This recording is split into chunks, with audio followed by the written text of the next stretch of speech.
केरळचे माजी मुख्यमंत्री विजयन यांच्या घरावर ईडी अधिकारी छाप्यासाठी पोहोचले.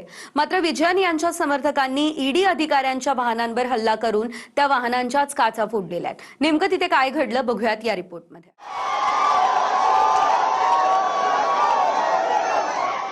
केरळचे माजी मुख्यमंत्री पी विजयन यांच्या घराबाहेर मोठा राडा झाला.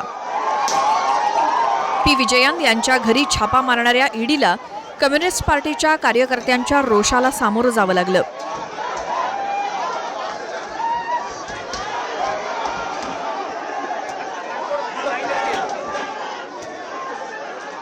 ईडीच्या अधिकाऱ्यांची गाडी कार्यकर्त्यांनी फोडली. काचेवरती भले मोठे दगड भिरकावले. सीआरपीएफची सुरक्षा व्यवस्था असूनही कार्यकर्त्यांनी ईडीच्या गाडीची तोडफोड केली.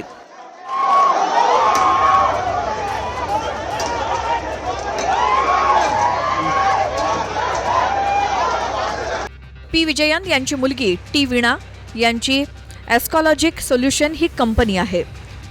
या कंपनीला Cochin minerals and rutile limited या खासगी खाण कंपनीकडनं 2017 ते 2021च्या दरम्यान 1,72,00,000 रुपये दिले गेले.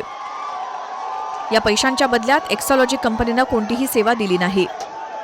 हे पैसे राजकीय फायद्यासाठी लाच म्हणून दिले असावेत असा ईडीला संशय आहे. कोचिन मिनरल्स अँड रुटाईल लिमिटेडमध्ये केरळ सरकारचा 14% हिस्सा आहे. त्यामुळेच हे प्रकरण अधिकच गंभीर मानलं जात आहे.